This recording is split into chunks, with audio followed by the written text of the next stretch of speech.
Hello, groups E, F, G, and H. As it says on your lesson schedule, this Friday I am on a field trip with some of my high school students, and so I'm not going to be able to be there for your actual lesson.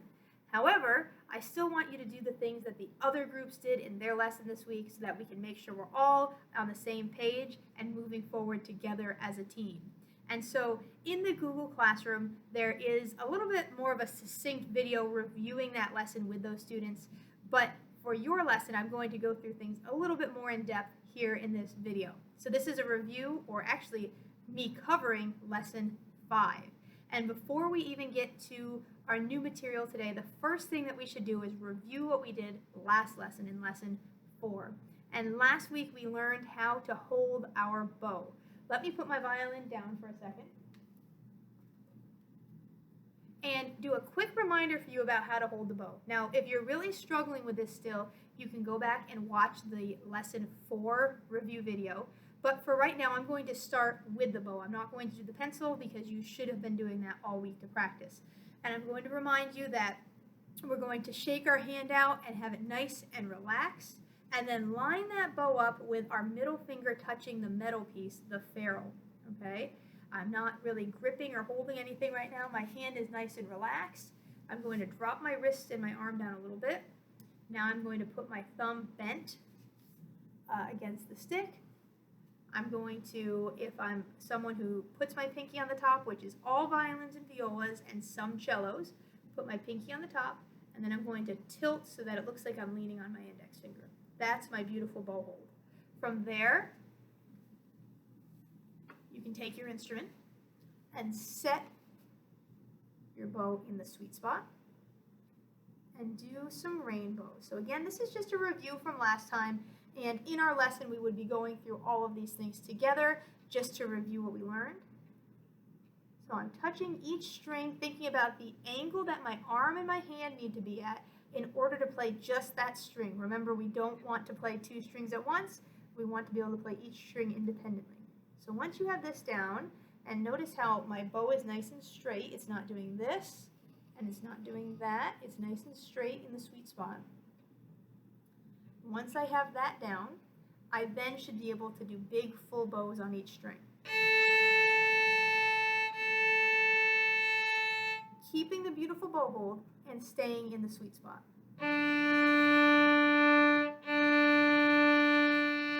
Right? And I can do that for each string.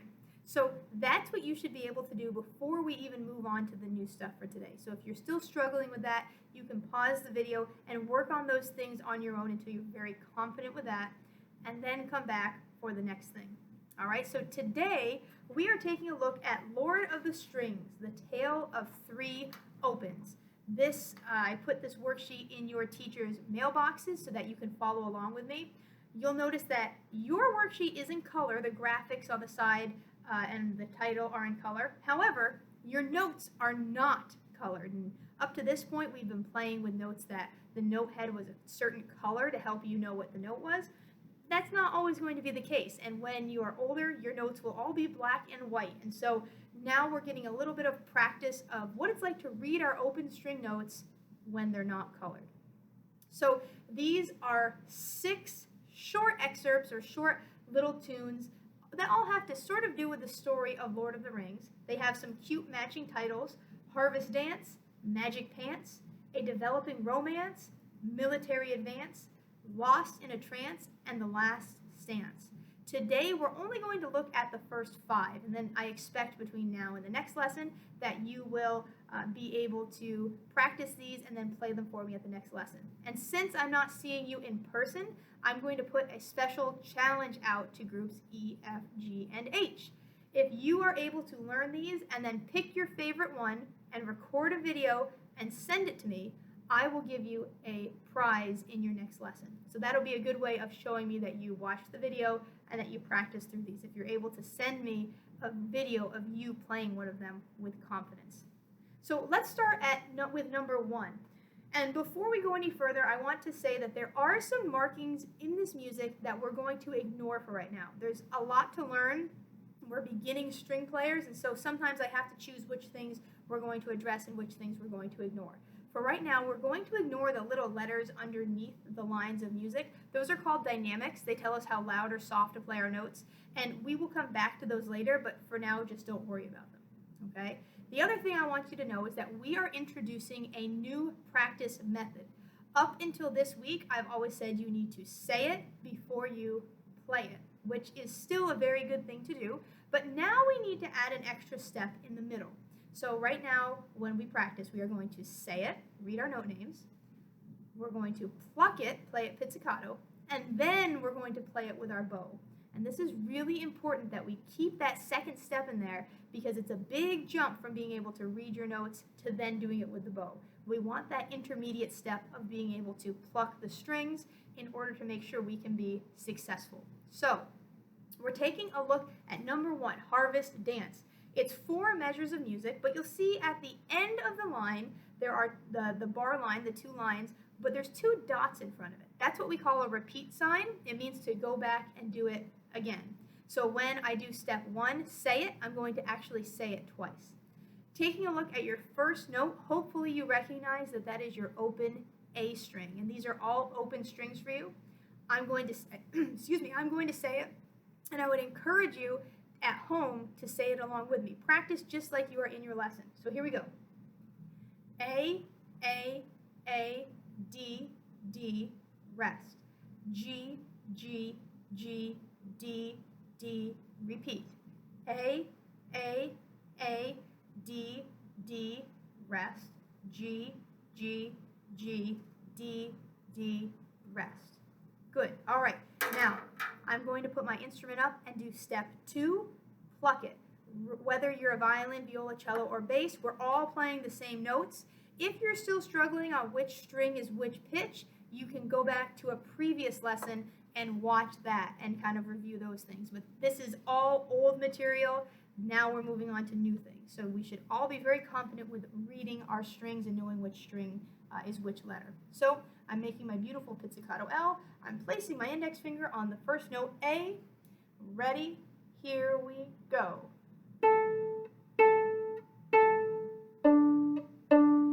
Rest. Repeat. Rest. Beautiful. Hopefully that was not super difficult for you. It's about the same level of the open string plucking that we have been doing previously. Now we're going to move on to step 3, which is play it with the bow. This is really exciting because it's where everything that we've worked on so far this year is coming together. We know how to hold our instrument with proper posture. We know what our open string note names are and how to read our open strings. We know how to have a beautiful bow hold and play with a beautiful full sound. It's all coming together on this page. So I'm setting my instrument up. I'm taking my beautiful bow hold, putting it in the sweet spot, and I'm starting somewhere around the middle-ish, the lower middle of the bow. I'm not going to use the whole bow for each note, but I am going to move my bow pretty fast. And we're going to do this together. Ready? 1, 2, here we go. Over to G. Repeat. G.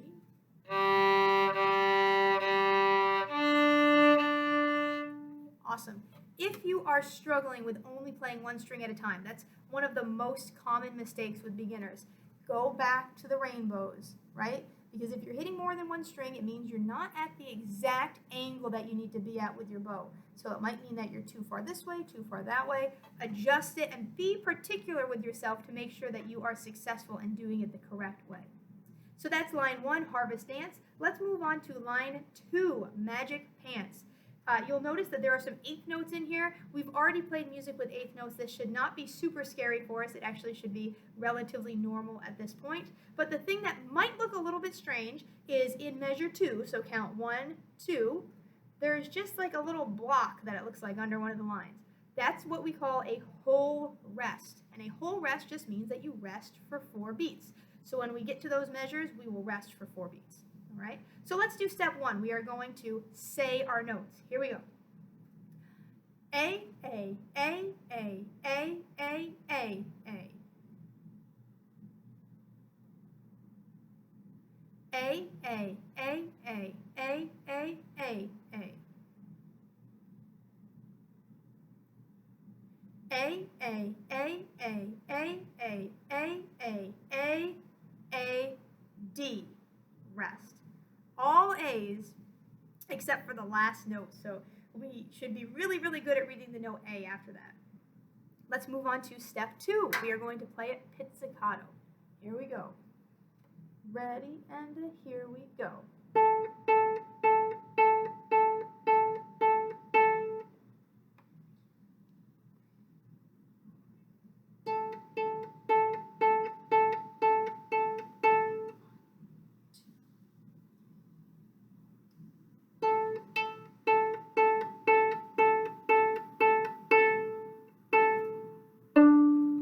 Excellent. If through any of this you're feeling like, oh, I didn't quite do that correctly, pause the video and go back and do it again. That's the one benefit of having a video lesson. You can stop and kind of go at your own pace. When we're in the classroom, we only have the 40 minutes and we sort of have to keep going to make sure we cover everything. But if you're struggling with that, pause, play it through pizzicato again before we move on to the third step, which is playing with our bow. So if you're ready, grab your bow. Now, generally for eighth notes, we're going to try to hang out in the middle of the bow. And you don't need to use a ton of bow for each note. They're a very short note. And so I'm going to set my bow right here. I still have my beautiful bow hold, and I'm on the A string. Ready, and here we go. 1, 2, 3, 4.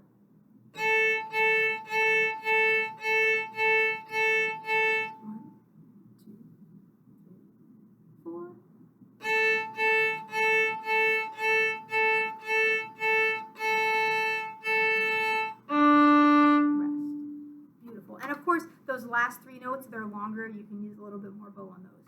All right, we're doing great. We're moving on to number 3.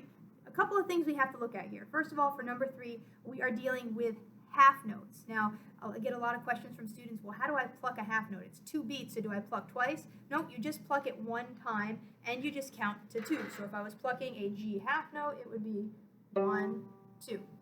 Same thing if you're using your bow. You just draw your bow out for longer. 1, 2. So it's 2 beats, but you don't, the fancy word for it is you don't re-articulate, or you don't change bow directions or re-pluck. You just hold it for those 2 beats. The other thing that might look a little strange are the rests. Now, they look really similar to the whole rest, the 4-beat rest, but instead of the box being underneath the line, it's sitting on top of the line. This is what we call a half rest. It's a 2-beat rest. All right? So let's go ahead and we will say our note names starting at the beginning of number 3. By the way, when I say, when I'm doing the say it part with whole notes or half notes, you hold out the letter name for the length of the note. It sounds goofy, but it helps you get it in your head how it's supposed to go. So here we go. G, G, D. Rest, rest. A, D. Rest, rest. D, D, G. Rest, rest. All right. Let's do it pizzicato. Second step of our practice method. Here we go. 1, 2, ready, here we go. G, D. Rest, rest.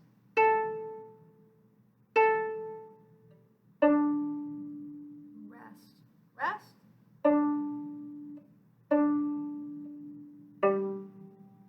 Rest, rest. Excellent. The other thing I should have pointed out at the beginning is there are some symbols above the notes. There's this, and then there's something that looks kind of like this. Those are bow direction symbols. Again, we will deal with those soon. Actually, in a very upcoming lesson, we are going to deal with bow directions. There's just a lot to cover today, and so we're not worrying about those quite yet. But just make sure that you notice that they're there and know that we are going to learn about them later. Don't let them trip you up as playing today. So I did a pizzicato. Now I'm going to play it with the bow. The big mistake that I see with this is that students are not able to stay in the sweet spot. So as they're doing their beautiful long bow, it goes right out of the sweet spot. Not only does that look bad and feel bad, but it also sounds bad. And so we want to make sure we stay in the sweet spot, that as we're bowing, we really are opening our elbow and closing our elbow. We're not rowing a bow. It's not coming from our shoulder. Elbow is opening and closing, even for cello bass, opening and closing, okay? So I'm setting my bow on G. Here is line 3. 1, 2, here we go.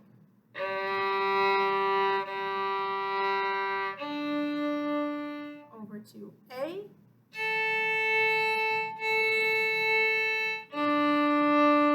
Back to D, or stay on D.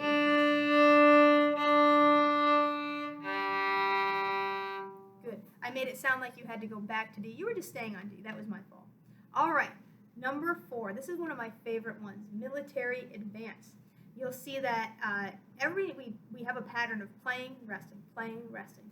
And this is a really important one because it gives us a chance to practice stopping our bow in between notes and really playing the note and then observing the rest. You'll notice at the end of this one there is another repeat sign. Just for time, I'm going to skip that right now. If we were playing this for real, like in a concert or something, we probably would repeat it, but for right now, we are not going to. Let's go through and read our notes. I hope at this point you're seeing, wow, this is just the same 3 notes over and over again. Open G, open D, and open A, and I feel very confident about reading them on my instrument. That's where I hope we are all at right now. So here I go with step 1. I'm going to read it. G, rest. G, rest. G, rest. G, rest. D, rest. D, rest. D, rest. D, rest. A, rest. A, rest.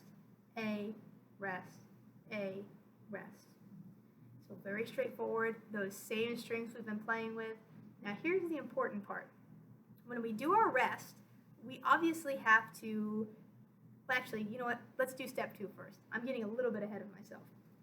Let's do this pizzicato. Ready? 1, 2, here we go.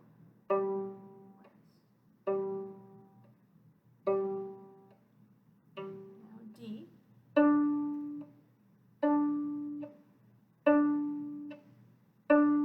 A.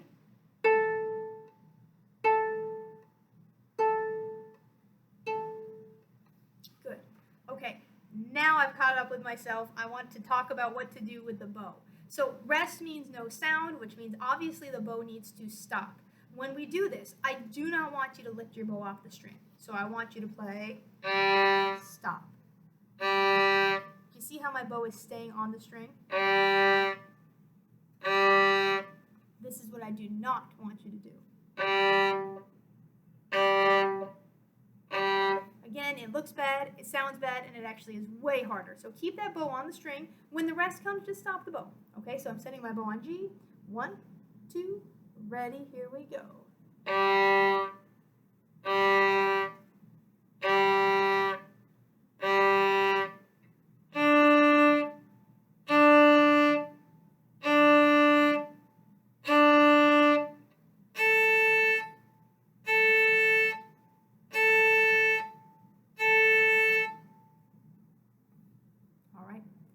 Again, if any of these are giving you a hard time, stop and do them again. I don't expect you to be able to do these perfect after the video lesson. That's what you have the next week for to practice. As long as you leave here with the tool saying, all right, I know what these notes are, I know what all the symbols mean, and I know the 3 steps I'm supposed to go through when I practice, say it, pluck it, play it, then I'm happy. As long as you know what you're doing, then you can move forward and practice and put your probably 3 to 4 days at about 15 to 20 minutes a day of practice, and then you'll be golden by the time you come back next time, okay?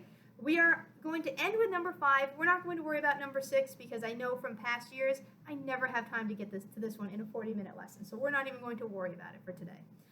So here's number 5. These are all whole notes, 4-beat notes. We're going to go through and do step 1 and say the notes. We're going to sound silly, but that's okay. Please do it with me, even if you're at home. So ready? Here we go. A, D, G, G,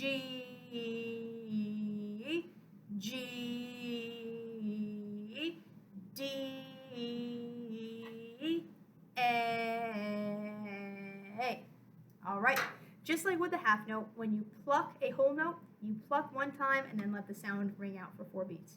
Here we go. 1, 2, here we go. Now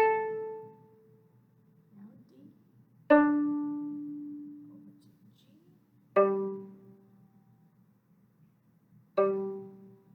back to D,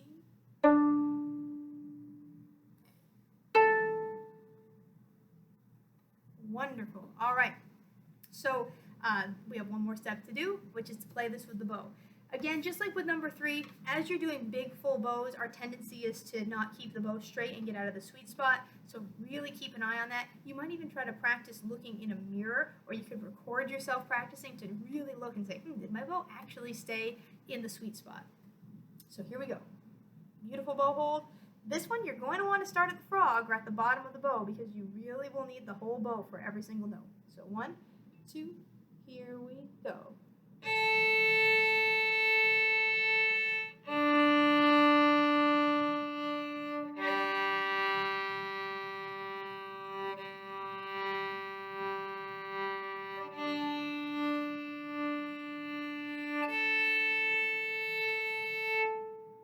All right, so that was Lord of the Strings, The Tale of Three Opens. That's everything that the other groups did in their lesson, and hopefully you were able to pretty easily follow along and play these with me.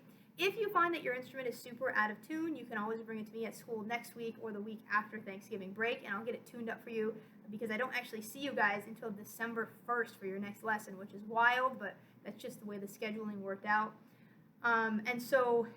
Do your best at home with what you have. If the instrument's super out of tune, like I said, you can bring it in to me. Send me that video. I'd love to see your playing, and that way I'll give you a nice prize at your next lesson because I'll know that you did your job here by watching the video. And just have fun with these. The first thing we will do next lesson is play through these. So hopefully we will be able to get through them successfully. These are super fun. We're combining everything that we've done so far this year, and all of our hard work is paying off. So everyone keep up the great work. I hope you have a great day, and I'll see you in your next lesson.